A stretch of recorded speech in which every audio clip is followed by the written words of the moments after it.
So I'm writing a novel. It's the show where you join me, Oliver Brackenbury, on the journey of writing my next novel, from first ideas all the way to publication and promotion. In this one-man reality show, I'll share with you my ever-evolving thoughts and feelings on how I write, being a writer, and everything that entails at each stage of the process. I'll also answer listener questions and, once in a while, interview people who write fiction. If you're the kind of person who likes to learn how things are made and get to know the people making them, then this is the show for you. Last time, I read for you the short story, Vo, in its 10th draft currently, which birthed this whole novel writing project for Untitled Sword Sorcery Novel, and for reasons that I'll get into, it actually was pretty good for laying up the topic that I'll be discussing this time around, which is language and race. Two things which have a few added facets to them when you're writing either fantasy or sci-fi. As you may recall, language played a small but important role in the story of Vo, which was, the whole thing of first underlining the differences between Vo and Krog, with the words that Vo didn't recognize, like Dottle meaning sheep droppings, or Bjerg meaning kind of a little hill that she thought, meant like a horrible monster, and so on and so forth. It gave me a little bit of comedy, like her stepping in the sheep poo, and it also set up what was kind of the loophole problem, whatever, kind of illustrating how the magician's trap for each of their respective peoples, their feuding peoples on that island, was not very well thought out, because they ended up trapped on the island so long that their language started to diverge because they hated each other so much and interacted so rarely, so that eventually, over time, as Vo says in the story, they would be unable to communicate with each other, which would make it impossible to undo the trap that was supposed to, presumably, teach them to be honest and get along by sticking them on an island until they do. Which reminds me of a piece of writing advice I've brought up before that I think is very versatile. The advice, strictly speaking, was if you make all members of an organization in your show or book or novel, whatever, have the same beliefs, if they all are, simpatico about what to do and why they're doing it, then you are denying yourself interesting storytelling options, generated certainly by conflict, but perhaps other things as well, as a result of different people in the organization believing things differently. As that goes, so does it go, I feel, with language. If you do something that is so common in fantasy writing, particularly people that I think have Dungeons and Dragons on the mind, it's having a universal sort of language, or like an Esperanto that people actually use, called oftentimes common, or the common tongue. That language everybody knows. Sometimes common is literally the name of the language, which, like, what? And other times it's just sort of, we say common, but what we mean is like French or whatever, fantasy French is the universal language of our world that most people speak. If it's the traders' language, perhaps, traders bring it all over the show, so we all speak it, kind of like how the British Empire forced the English tongue across the globe so that everybody could speak to them while they were like saying, give us your stuff. We have not earned it. And that's fine. I get it. I get when you're writing a story where you want to have a character who travels around and meets people from all kinds of interesting places, I get how it would be tedious to feel like you have to over and over again write about how your character learns their language painfully over a long period, or if you have to write over and over again scenes where your character doesn't know how to speak the language, so they just kind of use hand signals or whatever, however they get by. It denies you options in that regard, right? You can't have them have deeper conversations if they don't understand each other's language, presumably. So the heck with it. Let's have the common tongue, or in science fiction, let's have a universal translator, or in fantasy, let's have a universal translator, maybe some kind of weird worm you stick in your ear, or some magic amulet, whatever. Something that just goes, yeah, whatever, let's just have everybody talk to each other. This story is not about the difficulties of language and communication, for heaven's sakes, please and thank you. Let's just get to fighting the dragon. I get it. I totally get it. In a similar vein, most sword and sorcery that I have read, particularly of the classic stuff, has characters who do have to learn languages. They don't go out and find a common tongue or a translator thingy, but you will find over time as you read more and more Conan stories, or, Fafnir and Grey Mouse or Elric, they have a real knack for learning languages. Boy howdy, they can learn a whole language in a paragraph that represents about a week because they've already heard a similar language before, off camera. Yeah. So very similar, but I kind of like that a little more, especially because it makes me think of historical fiction, which is a good place to look to for inspiration for sword and sorcery, as I have heard it described over on the excellent Sword and Sorcery podcast, Rogues in the House. historical fiction really plays into sword and sorcery in many ways, but one of them is that classic sword and sorcery, or earliest stuff, is almost always just historical fiction with a twist, with a wizard or whatever. So it's worth looking at. And one of the things you'll find in historical fiction is, for example, I was just reading a contemporary one called The Religion by Tim Willock, and that all takes place on the island of Malta, pretty much. And, you know, it's Europe, it's real history. There's no common tongue, there's no universal translator, but the characters are Western European polyglots. Most of them can speak Spanish, Italian, French, and in some combination. Then the locals speak Maltese, and a lot of them aren't quite as educated, so they have a harder time communicating with the wide-traveling main characters. But it all works out. It allows you to signify class and education and all kinds of stuff. And sometimes if you want two characters to speak in secret, they'll swap into Italian because they know the third person in the room only speaks French and Spanish or whatever. It's a fun tool, and it never gets in the way of the storytelling, and it never makes the writer have to write a boring sequence about the main character sitting down for Italian lessons or whatever. And I feel like something like this in a fantasy setting must have happened at least a few times in the stories of Fritz Leiber, his Fafhrd and Grey Mouser stories, because they mostly take place in a city called Lankhmar, a grand city of massive international trade sitting on the ocean, which surely have a lot of languages kicking around. So I feel like, why not give yourself more options by having multiple languages and avoiding the kind of universal translator common tongue situation, especially because doing so isn't going to force you to have to keep writing characters you don't know what the other one's saying. For this novel, I certainly see it coming up a lot in the first third, where Vo has left the island and has gone to the mainland, whatever that is, and traveling through various places and meeting various peoples. You know, the very first story the very first story on the mainland, I want her to run into people who are essentially her people. They're who her people are descended from after 300 odd years of being stuck on that island. And I thought, she would speak basically their tongue, but it also would have been developing in isolation. So would that be kind of like right now if through some time travel, shenanigan, you got to speak to someone who only spoke the King's English from like 300-400 years ago, whenever that was precisely? You could understand some bits and pieces, but it would actually be really, really hard to know what the heck the other person is saying.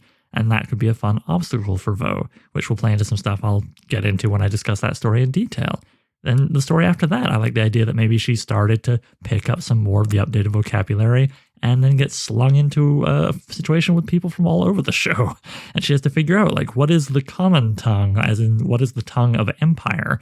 And maybe she has a very limited vocabulary, which could work because that story is going to have a lot to do with like toxic masculinity and aggression. So from the point of view character, because it won't be Vo as the main perspective in that one, from the point of view character's point of view, Vo will speak a little bit like the Hulk. That sort of, angry me Tarzan, you Jane, Hulk smash situation would come in handy for that kind of story, I think, and kind of flavoring how we see Vo and her whole situation. And past that, well, we'll see what happens. I have a few more ideas and I need to get into them right now, but certainly the first third of the book, then the middle of the book, I love the idea of her becoming a polyglot, learning a bunch of different languages as she travels much further and meets far more people and spends a lot of time in my take on Lankhmar, whatever that's going to be. By the final third, where I have her going to, like, almost other worlds and things like that, well, I may have to give in from time to time to the temptation for some kind of universal translator. We'll see, though. It'll be an interesting personal challenge, I think, to avoid that as long as I possibly can. Language as world building is something I could probably fill a whole nother hour talking about, but I think that's good for now. You get the idea. Let's move on to language as the actual prose, the actual language on the page.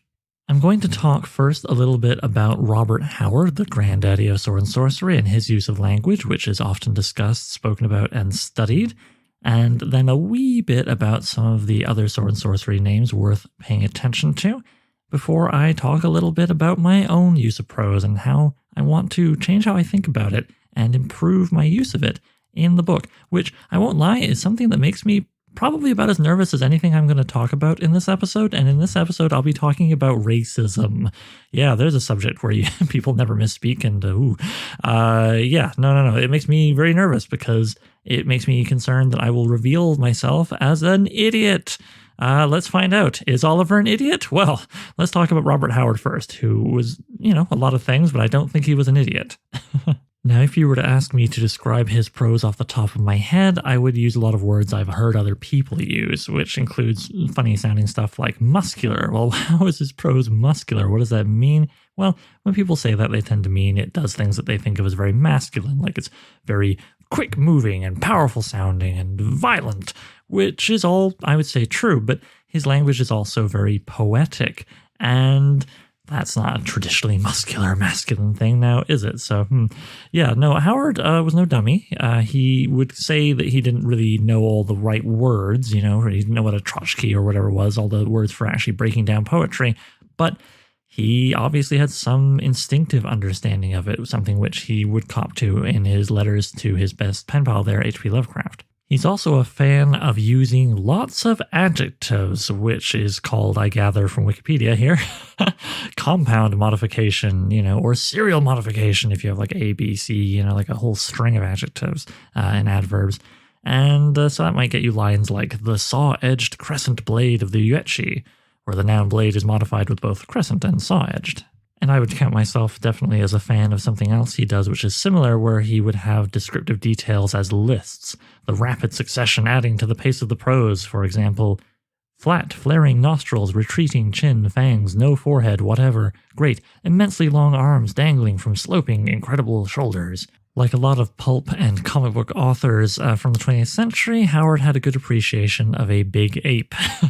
He's also a big fan of epithets, the most obvious of these being, the Cimmerian, when he refers to Conan, and I'm certainly having a bit of fun with that in Vaux when I tried to think of cute things to refer to her as other than Vaux, like when she's in the battle scene and I referred to her as the blue-cloaked battler. A fun form of dialogue that Howard likes to use, which the name of which I've only just learned before recording this, is called flyting, F-L-Y-T-I-N-G, boastful and taunting dialogue preparatory to a physical fight, a device probably borrowed from Shakespeare. For example, "Dog," he taunted, "you can't hit me. I was not born to die on Hyrcanian steel. Try again, pig of Turan." And it's funny that Shakespeare should be mentioned as it, where this was probably borrowed from, because I feel like flyting, as I've just read it to you now, is the kind of dialogue when people want to say, that's corny. Like, this is a line they think of as corny, which is a shame because I think it's really fun. You just got to let yourself enjoy it, A rhetorical device that Howard liked was something called the tricolon, a sentence with 3 clearly defined parts. It would often be used in combination with other tools in which conjunctions are either removed entirely or repeated in close succession. For example, the line, "fold after slimy fold, knotting about him, twisting, crushing, killing him," is, that twisting, crushing, killing him bit, what you would call an asyndactic tricolon. While the following line, "then it fell, shearing through the scales and flesh and vertebrae," is a polysyndetic tricolon. Yeah, now if you couldn't tell, I was just reading Wikipedia there because I was like, how can I phrase this in a way that, but I really like it. I mean, you don't really need to know words like asyndeton and polysyndeton and so on and so forth to understand what he's doing there. It's this kind of form of really heavy emphasis with a rhythm to it. And I really like that, even if I had to read Wikipedia to you to know the precise terminology. Now, he does other things which I wouldn't need Wikipedia to tell you about. For example, he's a big fan of alliteration, which I like, but I often feel like I've heard someone tell me or read some writing advice that like, alliteration is the tool of a poltroon, a fool, a buffoon, somebody who doesn't know what they're doing, somebody who's trying to show off, which I think is a shame because I think it can be done well. I like the example they have here for him. "It was forged of a meteor that flashed through the sky like a flaming arrow and fell in a far valley." You've got that F repeating, forged, flashed, flaming, fell, far. And then even a repetition of double L with L in fell and L in valley. And I like that. I think alliteration, when it sounds really junky, is when like literally 4 or 5 words in a row all have the same starting letter as opposed to just several spaced rhythmically throughout a sentence like the one I just read to you. And then there's the poetry side of things when it comes to his language, which, Wikipedia goes on here about how, the meter used by Howard in his poetry creates a sense of motion. There's a whole bunch of other specific terms like trochee and stressed syllable, which I have to go back to a book I own on poetry to remember the meanings of half the time.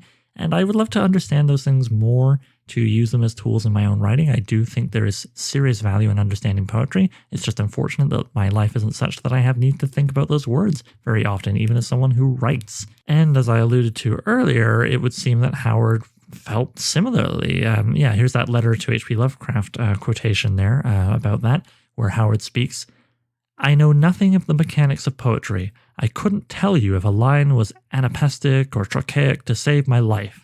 I write the stuff by ear, so to speak, and my musical ear is very full of flaws." Wikipedia then is nice to him by continuing with how, nevertheless, the rhythm, stress, and intonation are present in his works, regardless of his knowledge of the correct nomenclature. And, well, this is where I feel a bit of a kinship with Howard in the sense that, I even have an English degree, just a bachelor with honors, but still, I've gone to school to study the language, and it was my, number one subject in high school, but grammar was not my jam, really, unfortunately. And in my day-to-day life, well, I don't write for a living as of this recording, ? Maybe that will change. I would like it to. I would love to be able to write for a living and make it mostly what I do so that there'd be more incentive and more time for me to learn these kinds of terms and really better understand them and how to use them in my writing.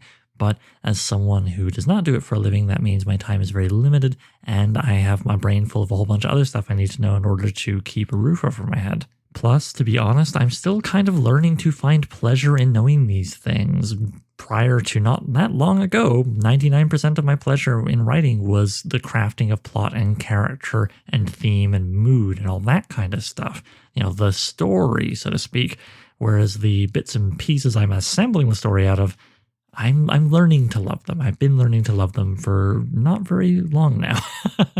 So yes, we've reached the part where I worry I've revealed myself to be an idiot. I'll let you be the judge. I'll finish this little bit of talking about Howard and his use of language by saying two more things. The first is that if you really want to learn about his prose in detail, other than, of course, reading his stuff, I again would point you towards the book Flame and Crimson, A History of Sword and Sorcery by Brian Murphy, which gets into more detail and is a lot more fun and readable, I think, than the Wikipedia that I just drew from there.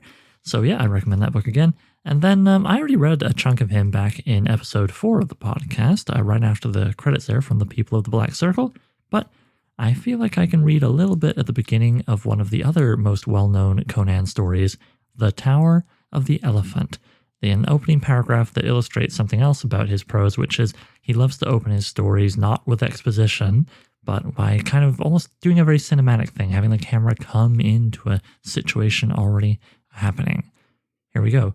The first paragraph from The Tower of the Elephant by Robert Howard. Torches flared murkily on the revels in the Mall, where the thieves of the East held carnival by night. In the Mall, they could carouse and roar as they liked, for honest people shunned the quarters, and watchmen, well paid with stained coins, did not interfere with their sport.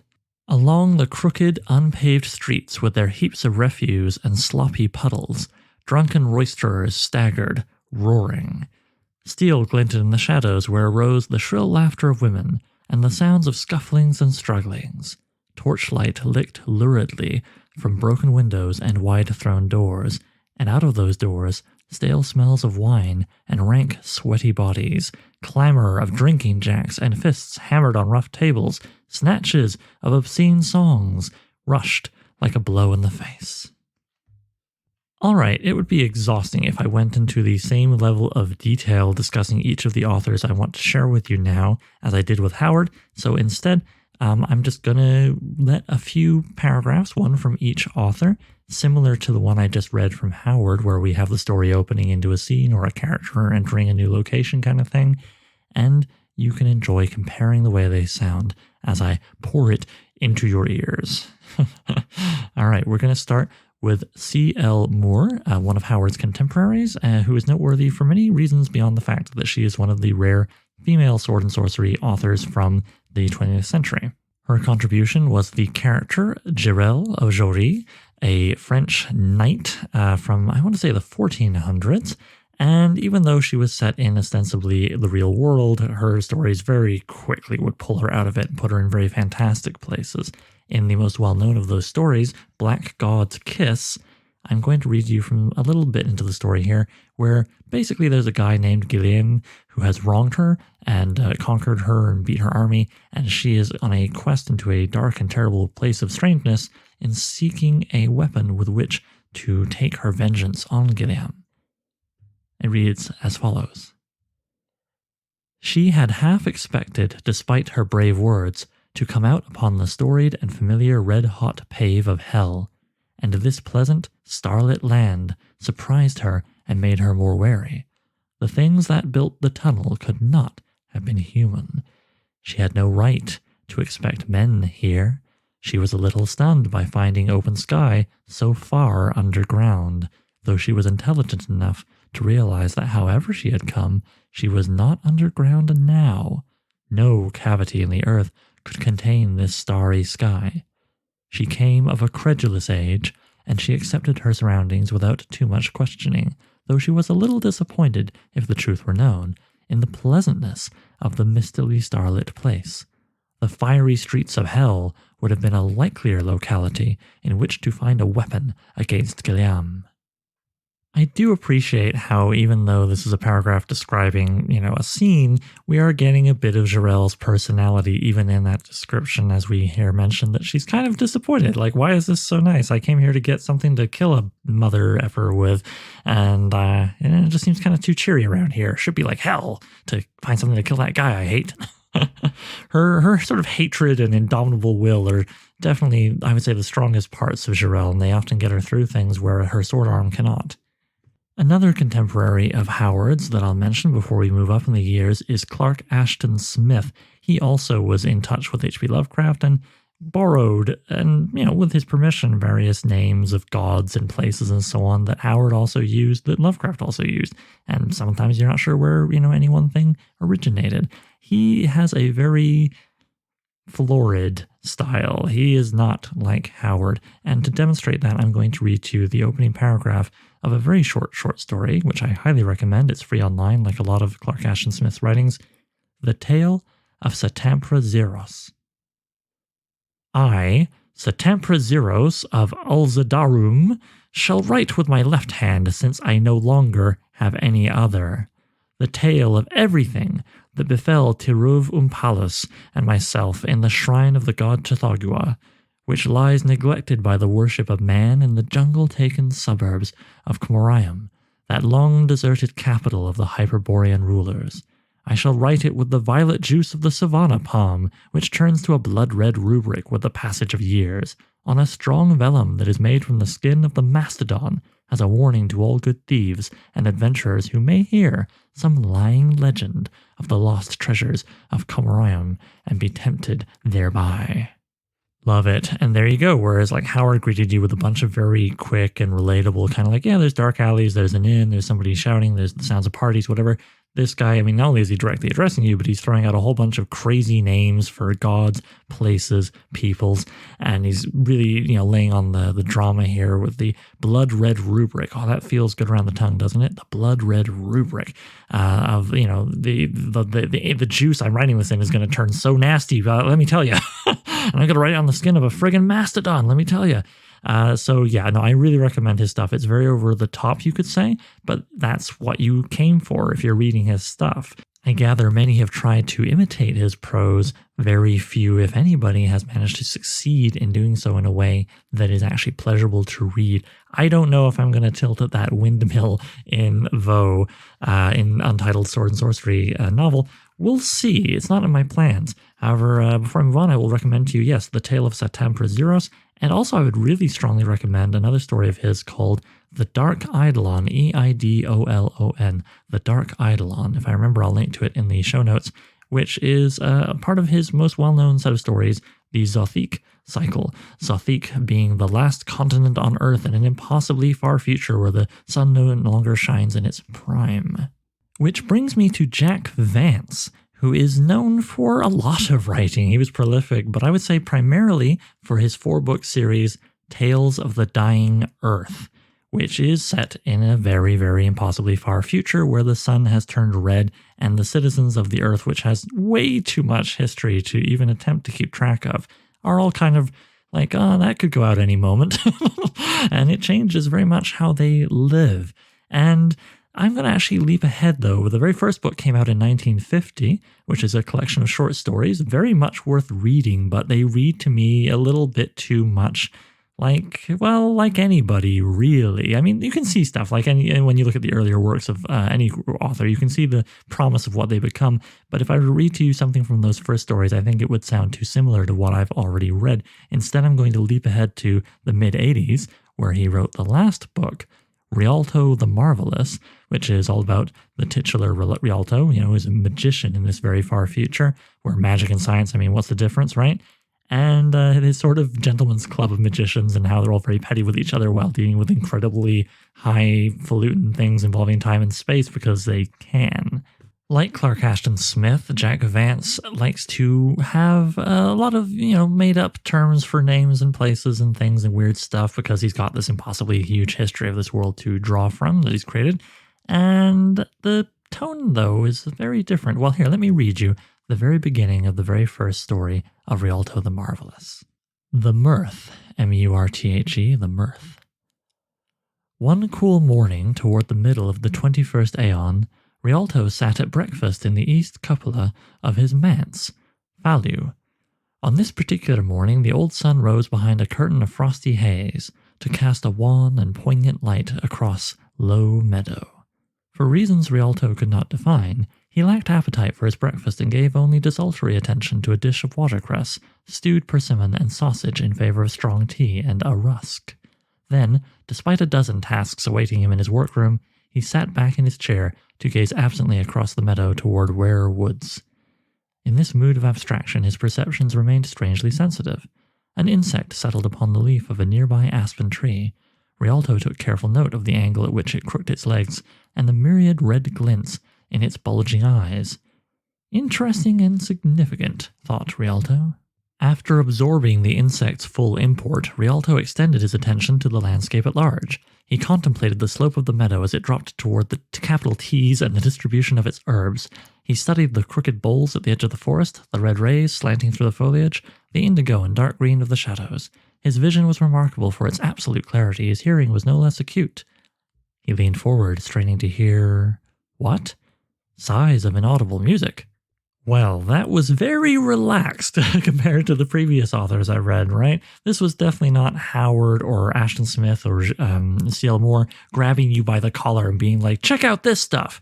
This is very languid, and the language goes along with that. I find there's a kind of distance created by the language of Jack Vance most of the time, whereby even if things are happening very quickly and farcically, as it tends to be the case with his stuff, he loves a good farce, especially in the two middle books, I always feel like I'm watching theater. There's a bit of a distance between me and what I'm reading, with the exception of the finale of the third book. But yeah, there's always exceptions to broad statements. Point is, yeah, his language is a bit more having fun with things and just being kind of, yeah, here's the deal, whatever.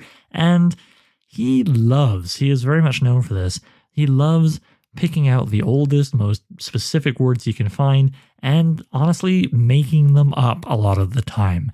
I frequently would be Googling stuff in the book and be like, this is not a word. I'd ask my partner who's got a PhD. She's not dumb. And I'd be like, do you know this word? So yeah, he's very fun with the way he plays the language that way. Okay, two more quickly, then we're going to move on to race. As I said, Jack Vance's first entry in the Dying Earth series came in 1950, which was roughly between the Golden Age and Silver Ages, as you could think of them, of sword and sorcery, the sort of 30s and 40s, and the revival in the 60s and 70s. A man whose work straddles those periods, but is mostly known for stuff published in the 60s and 70s, is Fritz Leiber. Yes, I've mentioned him many times with his characters Fafford and Grey Mouser, the big guy, little guy team of thieves, which basically made his name. And I'm going to go to the opening of the third story in the chronological order of their lives, which is not the same as the order in which the stories were written by far. It is called Ill Met in Lankmar, where if you're reading things in chronological order, you've had one story about Fafford and one story about Grey Mouser. They're kind of origin stories. But really, you could start here, I think, Ill Met in Lankmar, and we're going to be introduced to the city in a similar way that Howard's excerpt I read introduced us to the city where we're going to see, Conan in a bar and go from that story. So yeah, Ilmet and Lankmar. Silent as spectres, the tall and the fat thief edged past the dead, noose-strangled watch-leopard, out the thick, lock-picked door of Jengao the gem merchant, and strolled east on Cash Street, through the thin, black night smog of Lankmar, city of 7,000 smokes. East on Cash it had to be, for west at the intersection of Cash and Silver was a police post with unbribed guardsmen in brown iron cuirasses and helms, restlessly grounding and rattling their pikes, while Jengao's place had no alley entrance or even window in its stone walls 3 spans thick, and the roof and floor almost as strong and without trap doors. But tall, tight-lipped Slevias, master thief candidate, and fat, darting-eyed Fisif, thief second class, breveted first class for this operation, with a rating of talented in double dealing, were not in the least worried.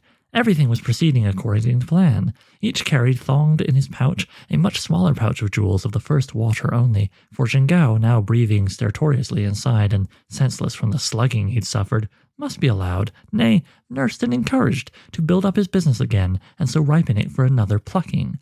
Almost the first law of the Thieves' Guild was never kill the hen that laid brown eggs with a ruby in the yolk, or white eggs with a diamond in the white.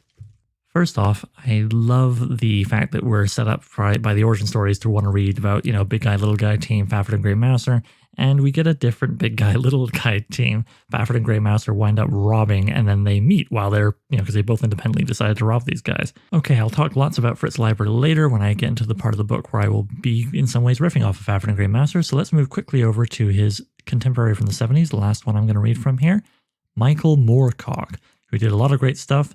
Relevant to this, he wrote Elric of Melnibone, which is the name of the volume I hold in my hand, although it was originally published in 72 as The Dreaming City, and it is the chronological beginning of Elric's saga, which, as you're noticing a trend here, I think, did not actually begin at the beginning. But let's do that ourselves here as we meet Elric. Chapter 1. A melancholy king, a court strives to honor him. It is the color of a bleached skull, his flesh, and the long hair which flows below his shoulders is milk white. From the tapering, beautiful head stare 2 slanting eyes, crimson and moody, and from the loose sleeves of his yellow gown emerge 2 slender hands, also the color of bone, resting on each arm of a seat which has been carved from a single massive ruby. The crimson eyes are troubled, and sometimes one hand will rise to finger the light helm which sits upon the white locks, a helm made from some dark, greenish alloy, and exquisitely molded into the likeness of a dragon about to take wing. And on the hand, which absently caresses the crown, there is a ring in which is set a single rare Actorios stone, whose core sometimes shifts sluggishly and reshapes itself as if it were sentient smoke, and as restless in its jeweled prison as the young albino on his ruby throne. Okay, right off the bat, I liked that little bit of rhyme. I'd forgotten about it, where you have him being described as his eyes as 2 slanting eyes, crimson and moody, blah, blah, blah, a seat which has been carved from a single massive ruby. That has a nice touch to it. Yeah, I mean, Moorcock definitely thinks hard about his sentences, and it shows. He's English, for whatever you want to say about how that has an influence on things. He definitely was someone who would have grown up with a classical education and Shakespeare and all that stuff. So yeah, there's a few samples for you. Howard, C.L. Moore, Clark Ashton Smith, Jack Vance, Fritz Leiber, and Michael Moorcock. There are many other names in the sword and sorcery genre, but these are some of the biggest and definitely the ones that I'm going to mostly have on my mind while I'm writing this book. And it's their prose that I have read and reread in some cases that has been filtering into my head as I'm going to be going into crafting my own. I think I'll double back on this subject at some point in the future when I've actually gotten cracking on the writing of the book beyond the first short story, when hopefully all of this study and outlining and intention will have translated into results. Plus, there's the whole thing of, well, what's me and my voice and my prose? I read a bunch of it last time, but yeah, I find it too hard to describe my own stuff right now. I think I need to practice studying the actual prose of other authors, and that I might be better able to read my own. I've studied the heck out of story, but I've got to study prose, I think, a little more before I can do that. At the moment, trying to describe my own prose would feel like trying to leap backwards fast enough to see myself. Okay, time for the much shorter second half of this episode of Language and Race. Race! Hooray! Who doesn't love race? As it relates to writing sword and sorcery, there is, of course, racism, which is something you just have to face up to if you want to study these old works. I've said before, Howard was a man in Texas in the 30s. Like, what do you think? I would say, based on what I've read and what I've seen people who really study his works say, that he was about on par for his day, as was C.L. Moore and, arguably other authors, as opposed to, say, H.P. Lovecraft, who was incandescently racist to the point that even Howard was like, hey, come on, man, I'm a guy from Texas in the 30s. What are you doing? My contemporary who was also in the 30s, but you get my point, right? Yeah, there's levels and layers and so on and so forth. And, obviously you can do what I think I've said in the first episode where I talked about sword and sorcery and how some of the older material is dodgy in the respect of how race is treated, of how characters of color are described and that kind of thing. Well, don't do it. Don't do that. Don't be racist. There we go. I solved racism. Don't do it. But what I mean is, if you're a writer looking to write the stuff, don't carry that forward and be aware of it. Be mindful of it, because it might be too easy in imitating the form to unconsciously, unintentionally carry across certain essentialist things that are less obvious than using, the N-word. For readers in general, I would just say beware. You're going to run into it, especially in the early stuff. It doesn't largely vanish. It comparatively largely vanishes once you get to the Silver Age in the 60s and 70s, but it's still the 60s and 70s. And, some authors are pretty still awful. Actually, I've honestly found Lynn Carter to be pretty bad for the whole racial thing in ways he focuses on it more than Howard did in the 30s. So, what the heck, man? And even generally very progressive individuals like Michael Moorcock are still of the era in which they're writing, the 60s and 70s. So yeah, just be aware of it. And if you are a person of color reading these old stories, heads up. You may still be able to enjoy them, you may not. That is a personal preference for which I think no one should ever judge anybody. If something makes you uncomfortable, that's it. You're legit to be made uncomfortable by it. Anyway, point is, it's good to keep an eye on this kind of thing when it comes to reading and writing sword and sorcery, and that's all I'm going to say, because at the end of the day, I'm a white guy. I don't feel I have a lot to add to the subject that others haven't already said. Something where I feel a bit more comfortable, though, and something which race as racism, as skin color, whatever, essentialism, all that stuff, that can play into it, though, is race as fantasy world building, right? Like, we got our dwarves and we got our elves and we got our this and we got our that. Now, in sword and sorcery in general, particularly the Golden Age and Silver Age stuff that I've read, you don't have elves and dwarves and whatnot. You don't have what in Dungeons and Dragons you might refer to as a demi-human. Basically humans, but, something else stuck on their forehead or different ears, or they're shorter or whatever, and they have one dominant characteristic. Like, the elves are all snooty and the dwarves are all kind of grumbly or whatever. Yeah, that doesn't exist. What does exist is a lot more sort of ethnic essentialism. So you might have Conan come out with a line like, only a Turanian could have made that shot with his bow and arrow because they're all good at that. And that can be very fun to play with because it's a shorthand from you to the reader. It's just like, yeah, these people, well, they're generally like this. Like, you get the idea. And of course, we see this all the time in sci-fi with alien races. I mean, we're all familiar with Star Trek's panoply of people who have something stuck on their forehead and they're the warriors, or they're the this, or they're the that, or they're the Ferengi, the massive collection of anti-Semitic stereotypes. Whew. Which brings me back for a moment to what I was saying about racism and race in general and the more way we think of it in our day-to-day lives. In the writing, even if you're creating the Hobdebobs from Doop-Doop-Doo and they look like this and they do that, just check yourself. You never know what you might be doing without entirely realizing that you're doing it, or you might be doing something thinking, oh, well, it's fun satire or whatever, and it's a stage removed. Well, yeah, still. Meanwhile, there's endless essays with, I think, some merit about the racial hierarchy in Lord of the Rings and how it plays out over the racial and class hierarchies of our real lived world, and reinforces some pretty not great ideas. So yeah, but this is a sword and sorcery novel, not a high fantasy novel, not a sci-fi novel. And in sword and sorcery, yeah, as I say, it tends to be more about nationalities and ethnicities, and as long as you can avoid, doing terrible descriptions, you can get into some fun stuff about different cultures. I mean, cultures are interesting, I think. So maybe cultures are more the thing to talk about than race. But as I say, race is part of the history of the genre and something to consider going forward. I'm repeating myself. Let's move on. Yeah. The thing about, like, only a Terranian could have made that shot, it's so good, brings me to a neat note on world building that I found on Twitter and I wrote in my denim notebook. Unfortunately, I didn't do what I normally do, which is credit the person. So my apologies, person on Twitter. If you hear this and you know who the person is that I'm quoting, let me know. I'd love to give them credit. So yeah, here's what that person wrote. On world building. You can't just say something in the narrative like, the people of the southern steppes are fierce yet loyal. You have to anchor that statement in a particular character's worldview. Most world building is done wrong. It's done in an attempt to establish certain facts about the world. It's done in such a way as to render the world legible and orderly and logical. But we don't experience the world as a collection of facts. We experience it as a set of habits and beliefs which we might not always understand. We don't agree on how the world works or what its rules are. So if you can sell a created world with the same uncertainty, it seems a lot smarter, more true. And then I paraphrase a bit here in my notes. To the people of the southern steppes are fierce yet loyal thing above, a knight who enforces the king's laws and sees the people of the southern steppes as a category in the king's census. Well, they might say that.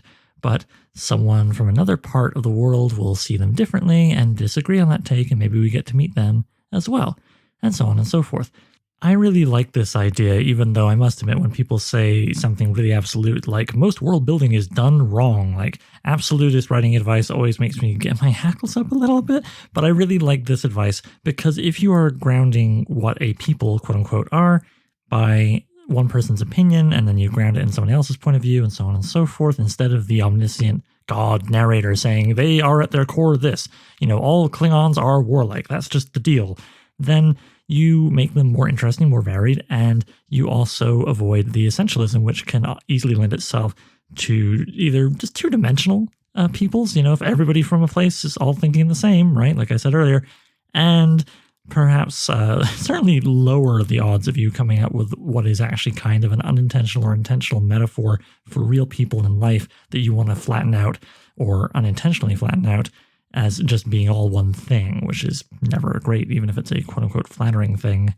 I also like the way Sword and Sorcery tends to think about culture and ethnicity more because a lot of the time when you're into a fantasy race in something, it's not really their appearance that's what you like, at least in my experience. I don't find the fact that dwarves are short, bearded, and strong interesting. If I find them interesting in a story, it's usually because of their culture.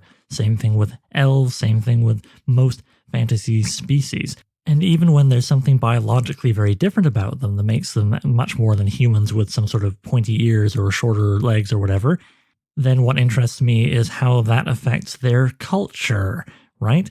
So yeah, I think this whole thing about race and fantasy can really be winnowed down to just trying to be mindful of the racisms and thinking more along lines of ethnicity and culture and how many individuals see those ethnicities and cultures from many different perspectives, inside and without. So my plans thus far are very much to follow the Sword and Sorcery model and have the classic Sword and Sorcery model and have just humans charging around in terms of like full-on cultures and nations and that kind of thing for at least the first third, probably the first 2/3 of the book.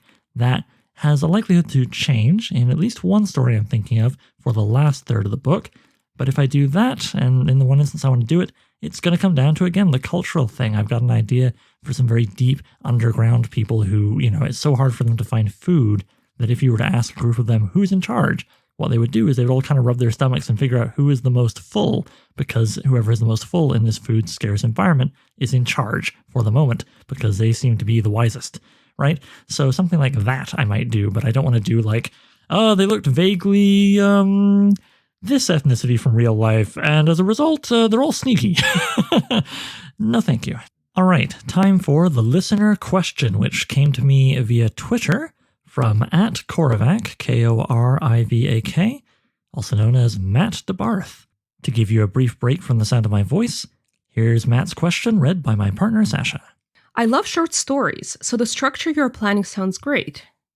I know you've talked about it some already, but I'd love to hear more. Roughly how many are you aiming for? Will there be variety in length and tone? Thanks for your question, Matt, and thank you, Sasha, for reading it. Quick refresher, the novel will be a short story cycle taking place across about 15 years of Vaux's life. I have a section of the Denim Notebook where I figured out the details of this, which stories will be going into which third of the book, and I'll be doing an episode soon on the details of how I chose those stories and all that kind of thing. So here I will just say I'm currently looking at 17 stories, and yes, they will vary in length and tone. I feel it's important to vary in both length and tone to avoid monotony, right? If the whole book is really grim, yeah. Well, I think I've said that before about the actual, moments within the stories and how I write in general. Even the darkest stories tend to have a bit of humor because without a variance, it all just sort of smears together and it's harder to make anyone moment pop. In a broader way, I think the length of chapters or stories also plays into this. If they're all exactly the same, if I made every single short story 5,000 words, give or take a few syllables, then yeah, you would kind of start to get this feeling when you know you're coming around to the ending, and that would change your expectations of the story you're reading. Alright, Matt, thanks again for your question. I hope that answers it in sufficient detail for now. Like I say, there will be an episode where I'll be delving much deeper into the overall architecture and how I chose each story and roughly what length some of them will be, actually. As I'm recording this, I genuinely can't decide what the next episode is going to be about. I've got a few topics here, and that's one of them. I may also talk about lessons for Vaux as she grows over the course of all 3/3 of the book. All 3 of them. And I might also talk about research and how I go about that for the novel. So, yeah, maybe I'll talk about something I can't even think of right now. We'll find out next time. So, I'm writing a novel. Features original music by Gloria Guns and is hosted by yours truly, Oliver Brackenbury. If you'd like to submit a question, then please email it to soimwritinganovel@gmail.com. Bonus points if you record yourself and send me an MP3 I can cut into the show. Doesn't have to be fancy, using your phone is fine, just keep it clear and concise.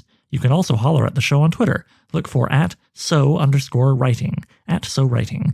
Please consider sharing the show with anybody who might like it, leaving a review on iTunes, and checking out patreon.com/soimwritinganovel. Patrons get to be thanked in the final novel, listen to episodes of the podcast a week early, and even enjoy a bonus podcast called So I Wrote a Novel, where I read and comment on chapters of previous works, starting with my first novel, Junkyard Leopard. Thanks for hanging out with me, and I'll see you soon.